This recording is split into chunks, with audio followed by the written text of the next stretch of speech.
सुनने में आता है कि वो अपनी माँ का भी कातिल था। कौन है रहमान डकैत, जिस पर इंडिया ने पूरी मूवी ही बना डाली। आज हम उस वीडियो पे रिएक्शन करने जा रहे हैं गाइस, जो कि रहमान डकैत एक करैक्टर है जिस पे इंडिया ने मूवी बनाई, जिससे अक्षय खन्ना साहब जो है वो क्या कहते हैं करैक्टर में आए हैं उसके, तो काफ़ी ज़्यादा वायरल जा रहा है। तो मैंने बोला क्यों ना, सुनने में आ रहा था कि पाकिस्तान से एक करैक्टर है जिसका नाम था रहमान डकैत लियारी गैंग का, तो उसका वो हेड था, उससे इंस्पायर होके जो है वो मूवी बनाई गई है। तो मैंने बोला हमारे पाकिस्तान में ऐसा बंदा है और हमें नहीं पता, जिससे इंस्पायर्ड होके उन्होंने मूवी बनाई है। तो देखते हैं उनकी स्टोरी क्या है। तो आगे मेरे पास वीडियो है जो उनके बारे में इन्फॉर्म करता है। Let's go.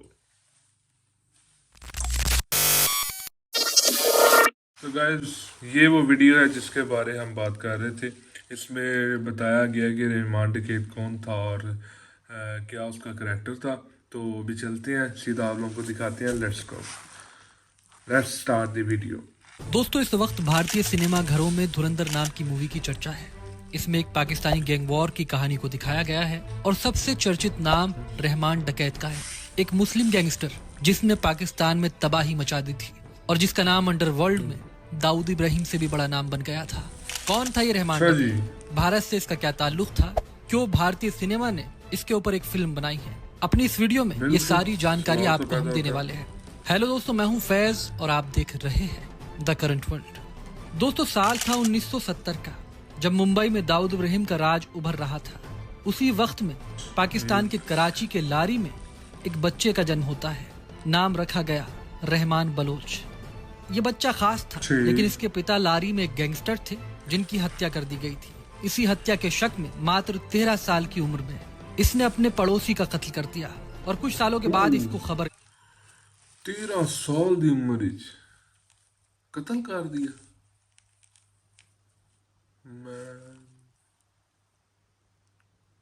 मिलती है कि इसकी माँ भी दुश्मन गैंग के साथ मिली हुई थी, तो इंतकाम के लिए इसने अपनी माँ को भी कत्ल कर दिया।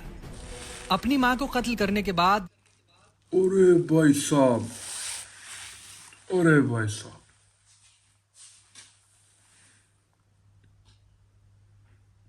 यार मैं तो एकदम पैनिक हो गया हूँ ये बात सुन के कि एक इंसान ने अपनी माँ को कत्ल कर दिया। अब इसके पीछे कितनी सच्चाई है, कितना झूठ है, अब ये नहीं हमें पता। इंसान एक माँ को कैसे कत्ल कर सकता है भाईजान। इसको आगे देखते हैं। यार ये घर से भाग गया और यहीं से शुरू होता है गैंगस्टर रहमान का जन्म। कहा जाता है कि उस दौर में कराची का सबसे बड़ा डॉन था हाजी लुलू। उसने रहमान को अपनी सरपरस्ती दी, उसे अपने बेटे की तरह पाला। हाजी लुलू के 2 और बेटे भी थे। रहमान को उनके साथ रखा और अपने सगे बेटे की तरह परवरिश दी। इसके बाद तीनों ने मिलकर लारी की तकदीर लिख दी। के बाद ये घर से भाग गया और यहीं से शुरू होता है गैंगस्टर रहमान का जन्म। कहा जाता है कि उस दौर में कराची का सबसे बड़ा डॉन था हाजी लुलू। उसने रहमान को अपनी सरपरस्ती दी, उसे अपने बेटे की तरह पाला। हाजी लुलू के 2 और बेटे भी थे। रहमान को उनके ऐसे साथ करैक्टर्स को तो जो गैंग्स होती हैं वो यूज करने के लिए पकड़ती बड़ी चलती हैं। जिस तरह भी ये पॉलिटिशियंस जो थे बुरे, देखा जाए तो सारे तो नहीं बुरे होते, जो भी है पॉलिटिशियंस अपने काम निकलवाने के लिए जो है ऐसे करैक्टर्स को ना बड़ी जल्दी पकड़ते हैं। तो आगे देखते हैं क्या सीन। सगे बेटे की तरह परवरिश दी। इसके बाद तीनों ने मिलकर लारी की तकदीर लिख दी। जमीन पर कब्जे, स्मगलिंग, किडनैपिंग और कत्ल के न जाने कितने ही मुकदमे इन तीनों पर दर्ज हुए। रहमान डकैत का नाम बढ़ता जा रहा था। दूसरे गैंगस्टर रहमान डकैत से कांटेक्ट कर रहे थे और हाजी लुलू के खिलाफ ही उसका इस्तेमाल करना चाह रहे थे। लेकिन रहमान इतना वफादार था कि उसने बड़े बड़े डॉन्स के ऑफर और उनसे मिलने वाले पैसे को ठुकरा दिया, क्योंकि वो हाजी लुलू को सिर्फ गॉडफादर नहीं बल्कि अपने पिता की तरह मानता था। लेकिन वो कहते हैं ना कि रिश्तों के ताल्लुक अक्सर पैसे की वजह से बिगड़ जाते हैं, और यही रहमान डकैत और हाजी लुलू के बीच जंग की वजह भी बना। कहते हैं रहमान डकैत ने अपनी कमाई का एक बड़ा हिस्सा हाजी लुलू के पास रखवा रखा था, ये सोचकर कि वक्त पड़ने पर वो इस पैसे का इस्तेमाल कर लेगा। लेकिन जब रहमान ने हाजी लुलू से अपना पैसा वापस मांगा तो हाजी लुलू ने इनकार कर दिया। सिर्फ इतना ही नहीं, हाजी लुलू ने अपनी पॉलिटिकल पावर का इस्तेमाल करके रहमान डकैत को जेल में भी डलवा दिया। ये सोचकर कि अब रहमान डकैत शायद ही कभी वही जेल बात से आ गई वापस ना। आ पाए, मगर वो एक तूफान था। जेल उसको कहाँ रोक सकती थी। वो जेल से निकलकर भागा और निकलते ही उसने कसम खाई कि हाजी लुलू के खानदान को वो मिटा देगा। और यही से शुरू होती है पाकिस्तान के बात इतिहास का की। भाईजान हाल ही ये निकलता है कि अब इतना बड़ा जहाँ पर काम हो गया ना, उसने ये काम करना ही करना था। जाहिर ही बात है भाईजान, अक्सर आप मूवीज देखते हैं उसमें भी यही चीज होती है। ये मूवी से कम नहीं है। सबसे बड़ी गैंगवॉर। लारी की सड़कों पर आए दिन लाशें बिछ रही थी। पहला कत्ल अरशद पप्पू की बीवी के मामू का हुआ जब वो एक नमाज जनाजा से वापस लौट रहे थे। रहमान डकैत के शूटर्स ने उनको सरेआम गोली मार दी। बदले में हाजी लुलू के बेटे अरशद पप्पू ने रहमान के चचा को कत्ल कर दिया। अरशद पप्पू यही नहीं रुका, उसने रहमान के सबसे करीबी दोस्त फैजू को रहमान डकैत को कॉल पर फोन करके उसके सामने ही गोली मार दी। कहा जाता है जब फैजू को अरशद पप्पू कत्ल कर रहा था तब रहमान डकैत ने एक डील का ऑफर अरशद पप्पू के सामने रखा था कि इस गैंग वॉर को वो खत्म करने के लिए तैयार है, लेकिन उसके दोस्त फैजू को जिंदा छोड़ दिया जाए। पर अरशद पप्पू नहीं रुका और उसने रहमान डकैत के दोस्त को मौत के घाट उतार दिया। अपने दोस्त फैजू की मौत के बाद रहमान डकैत ने उसके घर वालों की देखभाल की, उसके बेटे को पाला, उसकी परवरिश की। रहमान डकैत की मौत के बाद इसी फैजू के बेटे ने, जिसका नाम उजैर बलोच है, उसने रहमान डकैत की जगह संभाली। जुर्म की दुनिया में रहमान डकैत का कद धीरे धीरे पाकिस्तान में बढ़ने लगा और वो देखते ही देखते पाकिस्तान का सबसे बड़ा गैंगस्टर बन गया। उसके पास बेतहाशा पैसा आने लगा, दौलत आने लगी। इसके बाद रहमान डकैत ने पाकिस्तानी अवाम के लिए लड़ना शुरू किया, गरीबों को पैसा बांटा, मजलूमों को पनाह दी। इसलिए वो अब अवाम के बीच सिर्फ एक गैंगस्टर नहीं बल्कि रॉबिन हुड। 900 चूहे खा के बिल्ली हज को चली। क्या सच्ची ये कहानी है यार? अगर किसी को पता है तो कमेंट में बताएं यार, डीएम करें मुझे। क्या ये सच्ची कहानी है? ओके, बन चुका था जो अमीरों के खिलाफ लड़ता था और आम जनता में पैसा बांटता था। इसका फायदा उठाने के लिए पाकिस्तान की सबसे बड़ी political party Pakistan peoples party ने भी रहमान डकैत से हाथ मिला लिया। आपको जानकर शायद हैरानी हो और इससे आप अंदाजा भी लगा सकते हैं कि रहमान डकैत का कद पाकिस्तान की राजनीति में कितना बड़ा हो गया था। 18 अक्टूबर 2007 को बेनजीर भुट्टो जब जिला वतनी काट कर वापस पाकिस्तान लौटी तो पाकिस्तान में एक धमाका हुआ जिसमें 140 लोग मारे गए। लेकिन इस धमाके में जहां पर बेनजीर भुट्टो को मारने की साजिश रची गई थी, उनको जिंदा बचाने वाला व्यक्ति कौन था? ये कोई सरकारी अफसर नहीं या कोई आर्मी नहीं, बल्कि रहमान डकैत ही था, जिसने एक बेकाबू भीड़ के अंदर से बेनजीर भुट्टो को जिंदा बचाया था।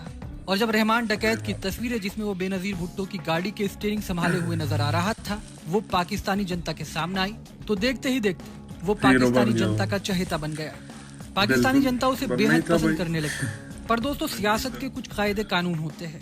जब कोई गैंगस्टर पॉलिटिकल पावर में बैठने वाले नेताओं से ऊपर आता है तो पॉलिटिकल लीडर्स उसे हरगिज भी बर्दाश्त नहीं करते। और यही बात मैंने पहले बोली है कि जितने भी ऐसे बंदे होते हैं ना जो इस दुनिया में पाँव रखते हैं, जुर्म की दुनिया में, उनने फटाफट जितनी भी पॉलिटिकल पार्टी हैं वो अपने काम निकलवाने के लिए उठा लेती हैं। वो फ्रंट लाइन पे आ नहीं सकते, इन लोगों से ही काम निकलवाते हैं। तो जब इनकी ज़रूरत ख़त्म हो जाती है, ये आपसे बढ़ने लगते हैं, इनका कद ऊपर होने लगता है, तो वही पार्टीज़ उन्हें दोबारा मरवा देती हैं। तो ये हमारी ज़रा एक गंदी सियासत है। यहाँ उस चीज़ को बेहतर किया जाए तो पर असल रब की ज़ात ही है जो जानती है कि क्या इसके पीछे सच्चाई है और क्या झूठ है। आगे देखते हैं वीडियो। कुछ रहमान डकैत के साथ भी होना था। पाकिस्तानी पीपल्स पार्टी के कुछ लीडर्स रहमान डकैत से नाराज हो गए और उन्होंने रहमान डकैत के खात्मे के लिए पाकिस्तानी पुलिस के सबसे बड़े इनकाउंटर स्पेशलिस्ट चौधरी असलम को चुना, जिसका मकसद ही रहमान डकैत का खात्मा था। कहते हैं एक बार चौधरी असलम को खबर मिली कि कहीं पर रहमान डकैत छुपा हुआ है। चौधरी असलम अपनी पूरी टीम के साथ रहमान डकैत को गिरफ्तार करने पहुंचे। लेकिन जब वो वहां पर पहुंचे, उनके ऊपर सिर्फ गोलियों से हमला नहीं बल्कि रॉकेट लॉन्चर्स और ग्रेनेड फेंके गए, जिसमें उनकी टीम के कई सारे पुलिस वाले मारे गए। बड़ी मुश्किल से चौधरी असलम अपनी जान बचाकर वहां से भागने में कामयाब हुए। ये चौधरी असलम के कैरियर का सबसे बड़ा फेलियर था। इस फेलियर को वो बर्दाश्त नहीं कर पाए। उन्हें ऐसा लगता था कि रहमान डकैत ने उनके पूरे कैरियर पर सबसे बड़ा दाग दिया है। लिहाजा उन्होंने कसम खाई कि अपने करियर में उनका असल मकसद रहमान डकैत का खात्मा है। और आखिरकार 8 सितंबर 2009 को उन्हें रहमान डकैत के बारे में एक खबर मिली, जिसमें चौधरी असलम ने फिर से एक बार रहमान डकैत के गैंग पर छापा और 8 सितंबर 2009 को कराची का सबसे बड़ा गैंगस्टर रहमान डकैत चौधरी असलम के हाथों मारा गया। पाकिस्तान में ये बात मशहूर है, अगर रहमान डकैत आज भी जिंदा होता तो वो सिर्फ पाकिस्तान का ही नहीं बल्कि दुनिया के सबसे बड़े गैंगस्टर में शुमार होता है। ये कहानी थी गैंगस्टर रहमान डकैत की, कैसे वो गैंगस्टर बना, कैसे उसने अपनी माँ का कत्ल किया और क्यों पाकिस्तान की उसी पार्टी ने जिसने कभी उसे संरक्षण दिया था उसी ने उसका कत्ल करवा दिया। उम्मीद करता हूँ आपको हमारी ये रिपोर्ट पसंद आई होगी। ये थी जी आज की हमारी वीडियो, जो कि आपको इन्फॉर्म करने के लिए थी कि ये रहमान डकैत कौन है, जो कि टिकटॉक पे और सारी साइटों पे वायरल है, क्योंकि बॉलीवुड मूवी में एक करैक्टर आया और धुरंधर मूवी में तो काफ़ी ज़्यादा जो है उसकी हाइप थी। तो मैंने बोला क्यों ना इस करैक्टर के बारे में देखा जाए वीडियो क्लिप। तो आज हम लोगों ने देखा, उम्मीद है आप लोगों को अच्छा लगा होगा। तो काफ़ी ज़्यादा बड़ा गैंगस्टर था और वो माँ वाली जो बात है कि माँ का उसने कत्ल किया था, ये बात मुझे कुछ हजम नहीं हो रही। तो क्या आप इसके पीछे पता नहीं कितनी सच्चाई है कितना झूठ है। तो इधर करते हैं वीडियो को एंड। उम्मीद है आप लोगों को वीडियो अच्छी लगी होगी। लाइक करें, सब्सक्राइब करें, शेयर करें, press bell icon and also comment. Thanks for watching. अल्लाह हाफिज।